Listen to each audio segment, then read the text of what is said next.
Assalamualaikum warahmatullahi wabarakatuh. Hari ini kelompok Ganjil Teknik Industri B, kami akan mempresentasikan hasil diskusi kami mengenai body of knowledge yang ada di teknik industri. Selanjutnya.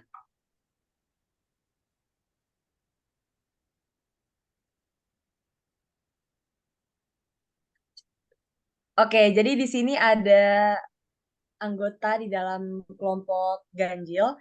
Pertama ada Rosi dengan NIM 23103120037. Ada saya sendiri Syifa Amalia Syah dengan NIM 23103120039. Aya Markeania dengan NIM 23103120041. Feodora Cordelia dengan NIM 23103120043. Farhan Ramdhani dengan NIM 23103120045. Bagus Muhammad dengan NIM 23103120047.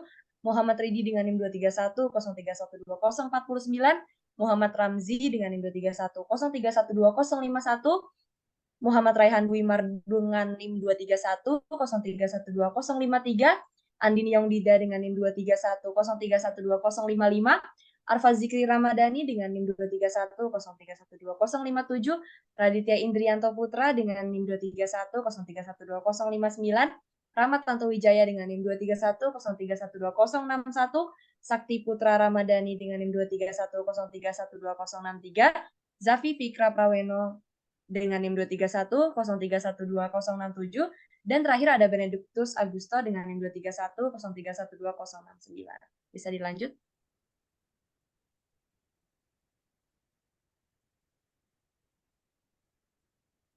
Oke, di sini ada overview atau apa aja sih yang akan dibahas dalam presentasi kali ini. Ada work design and measurement, operation research and analysis, operations engineering and management, safety, product design and development, engineering economic analysis, facilities engineering and energy management, supply chain management, information engineering, quality and reliability engineering, ergonomics and human factors, engineering management, Design and Manufacturing Engineering, System Design and Engineering. Selanjutnya. Oke, jadi work design and measurement ini, design of work itu adalah fungsi penetapan kegiatan seorang individu atau kelompok karyawan secara organisasional. Hal ini desain pekerjaan tujuannya itu untuk mengatur penugasan-penugasan kerja yang memenuhi kebutuhan organisasi, teknologi, dan keperilakuan. Selanjutnya dijelaskan sama Zafi. Nah, pengukuran kerja adalah suatu aktivitas untuk menentukan waktu yang dibutuhkan oleh seseorang operator yang memiliki skill rata-rata dan terlatih dalam melaksanakan kegiatan kerja pada kondisi dan tempo kerja normal. Pengukuran kerja adalah pengukuran waktu standar atau waktu baku.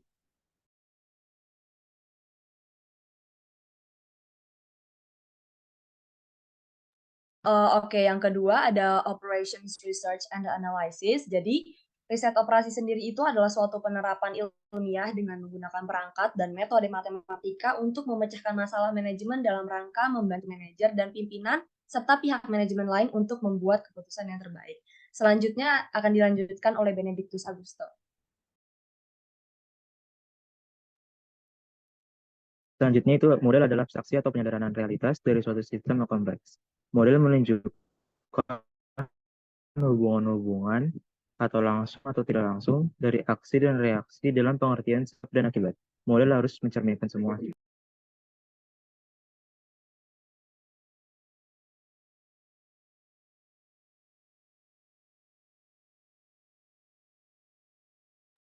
Selanjutnya ada engineering economic analysis. Analisa ekonomi teknik adalah beberapa metode yang digunakan untuk menganalisis alternatif-alternatif mana yang harus dipilih secara sistematis. Sesuai dengan kondisi-kondisi tertentu, pengertian-pengertian dasar ekonomi yang banyak digunakan di sini adalah aliran cash flow, pengaruh waktu terhadap nilai uang, time value of money, equivalence, suku bunga majemuk, suku bunga nominal, dan efektif. Pemahaman pengertian-pengertian tersebut sangat bermanfaat untuk mempelajari ekonomi teknik.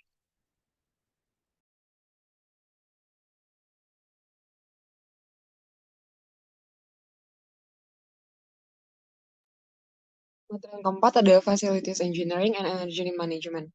Di sini ada 9 unsur. Yang pertama ada fasilitas. Ini mencakup pemilihan lokasi, desain, dan layout fasilitas untuk memastikan efisiensi operasional dan kenyamanan para pengguna. Yang kedua, ada manajemen energi. Bagian ini fokus pada strategi untuk mengoptimalkan penggunaan energi dalam fasilitas, termasuk penggunaan teknologi terbaru untuk meningkatkan efisiensi. Yang ketiga, ada pemeliharaan prasarana. Ini termasuk perawatan rutin, pemeliharaan preventif, dan perbaikan yang diperlukan untuk menjaga fasilitas beroperasi dengan baik. Yang keempat, ada pengelolaan sumber daya. Ini semua membahas tentang pengelolaan sumber daya seperti air, listrik, dan bahan bakar dengan cara yang berkelanjutan dan efisien. Yang kelima, ada evaluasi kinerja. Bagaimana melakukan pengukuran dan evaluasi kinerja fasilitas dan program energi untuk terus memperbaiki efisiensi. Lalu yang selanjutnya ada teknologi terkini. Mendiskusikan perkembangan terbaru dalam teknologi terkait fasilitas dan energi, seperti IoT atau Internet of Things dan otomatisasi. Lalu ada keberlanjutan dan ramah lingkungan.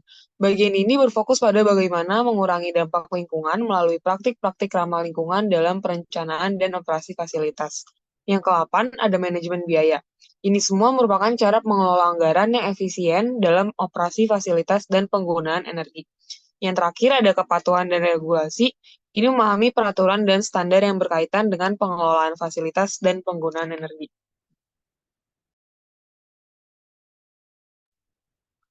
Yang kelima ada Quality and Reliability Engineering. Jadi quality engineering atau rekayasa kualitas adalah disiplin yang berfokus pada perancangan, pengembangan, dan penerapan sistem, proses, dan metode yang bertujuan untuk memastikan bahwa produk atau layanan memenuhi atau melebihi standar kualitas yang ditentukan. Sementara reliability engineering adalah disiplin rekayasa yang berfokus pada perancangan, pengembangan, dan pemeliharaan sistem, produk, atau layanan agar dapat beroperasi secara konsisten dan memenuhi tingkat keandalan yang diinginkan dalam berbagai kondisi dan jangka waktu tertentu. Tujuan utama reliability engineering adalah untuk mengidentifikasi, mengukur, dan mengelola risiko kegagalan produk atau sistem, serta meningkatkan kinerja dan keandalan mereka.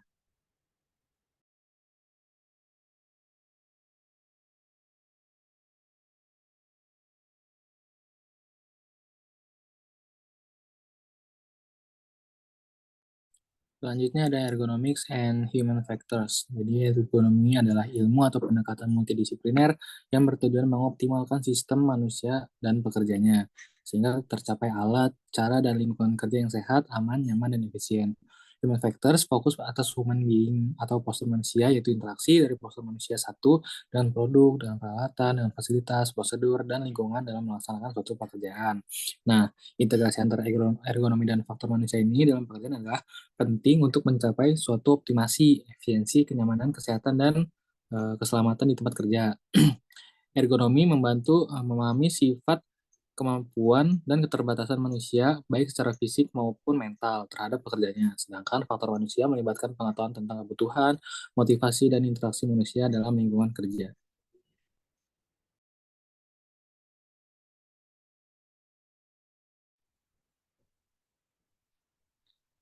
Selanjutnya di sini ada operation engineering dan management.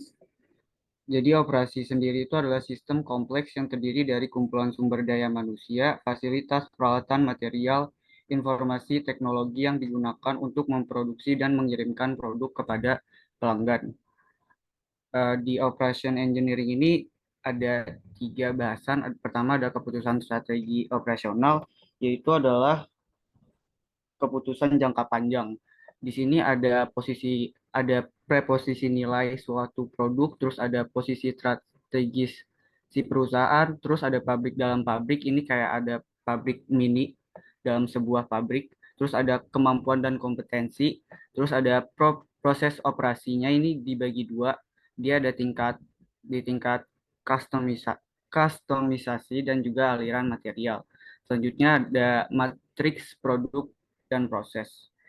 Lalu ada teknologi, ini dia tuh kayak membantu si operasional tersebut. Di sini ada teknologi otomasi, itu bisa dilihat ada CAD dan sebagainya. Terus ada teknologi informasi, di sini kayak ada QR code ataupun e-commerce dan sebagainya.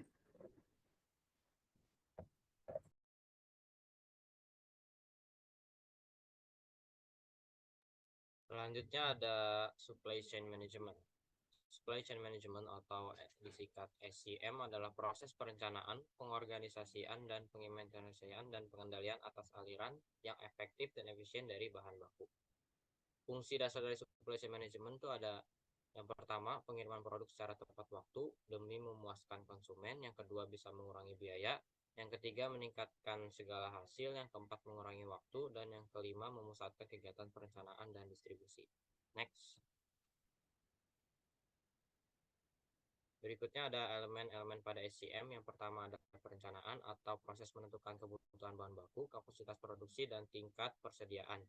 Yang kedua ada sourcing atau proses memperoleh bahan baku dari pemasok. Yang ketiga manufacturing atau proses mengubah bahan baku menjadi produk jadi.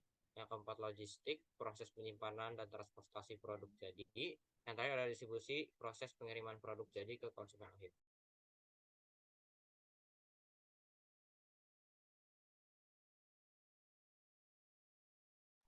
Oke, selanjutnya ada engineering management. Ini adalah kegiatan yang membutuhkan ilmu dan seni untuk mengelola proses perencanaan, pengorganisasian, pelaksanaan, pengawasan untuk mencapai tujuan dengan sumber daya yang ada yang diterapkan dalam bidang teknik.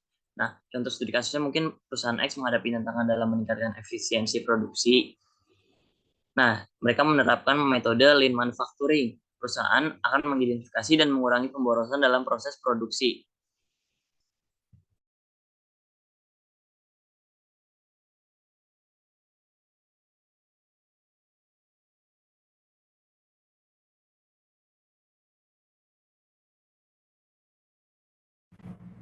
Selanjutnya, ke-10 yaitu safety, keselamatan dan kesehatan kerja, atau K3 adalah aspek yang sangat penting dalam dunia industri dan pekerjaan. K3 mengacu pada upaya untuk menjaga keamanan dan kesehatan para pekerja di berbagai lingkungan kerja. Ada langkah-langkah dalam meningkatkan K3, pertama pendidikan dan pelatihan K3, kedua menggandeng ahli K3 yang berkualifikasi, ketiga membangun budaya keselamatan di tempat kerja, keempat pengusaha harus berinvestasi dalam peralatan keselamatan, dan kelima insiden harus dilaporkan agar tidak terulang. Oke, yang selanjutnya itu adalah information engineering. Information engineering atau rekayasa informasi menurut James Martin tahun 1990 P.8, rekayasa informasi merupakan suatu kumpulan teknik-teknik formal yang saling berhubungan dalam proses perencanaan, analisis, perancangan, dan konstruksi dari suatu sistem informasi yang diterapkan pada suatu perusahaan secara keseluruhan. Penerapannya itu yang pertama, perencanaan strategis informasi. Lalu yang kedua itu adalah analisis area bisnis, perencanaan sistem. Lalu yang keempat itu adalah konstruksi. Oke, jadi yang ke-12 itu ada Design and Manufacturing Engineering. Dia punya 4 bagian. Yang pertama ada Lean Manufacturing, yang kedua ada Rapid Prototyping, lalu ada Design for Manufacturability, lalu yang keempat ada Supply Chain Management. Yang pertama ada Lean Manufacturing, yaitu sebuah pendekatan sistematis untuk mengelola dan mengembangkan proses manufaktur dengan tujuan utama untuk mengurangi pemborosan. Lalu yang kedua ada Rapid Prototyping, yang merupakan fabrikasi cepat dari bagian fisik, model atau perakitan menggunakan desain berbantuan komputer. Lalu yang ketiga ada design for manufacturability, yaitu proses merancang sebuah bagian dari suatu komponen atau produk untuk memudahkan manufaktur atau produksi dengan tujuan membuat produk yang baik dengan biaya yang sedikit. Lalu yang terakhir ada supply chain management, yang merupakan proses pengelolaan barang dan jasa dari tahap awal, pembuatan hingga penyediaan layanan purna jual atau garansi suatu produk yang memiliki komponen dasar, yaitu plan, search, make, deliver, and return. Next. Kemudian yang ke-13 adalah Product Design and Development. Product Design itu sendiri adalah tahap pengembangan yang melibatkan pembuatan, pengujian, dan pembuatan informasi barang. Ini merupakan bagian penting dari siklus pengembangan karena dapat membantu dan memprediksi dan meminimalkan kelemahan pada produk. Kemudian ada Product Development, yaitu proses keseluruhan dalam merancang, menciptakan, dan memasarkan produk yang sukses. Di sini tujuan utamanya adalah yaitu untuk menentukan titik-titik masalah, menilai semua biaya dan tujuan produk, serta memiliki pemecahan masalah mulai dari ide hingga desain akhir dari pembuatan produk. Kemudian ada pun desain dari design thinking dari product development. Dan desain itu sendiri ada empathize, yaitu understanding terlebih dahulu, kemudian define, idea, design dan prototype, kemudian di review, lalu diimplementasikan, dan diuji coba.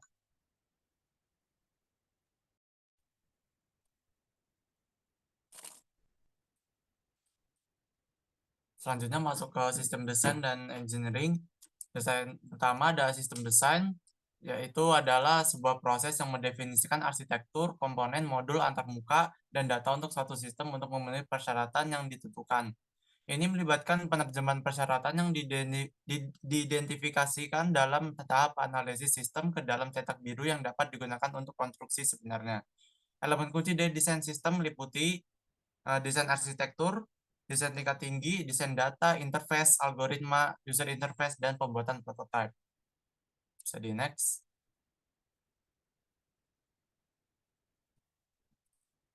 Dan selanjutnya ada sistem engineering. Sistem engineering adalah bidang interdisipliner yang berfokus pada desain, integrasi, dan pengelolaan sistem yang kompleks di seluruh siklus hidupnya.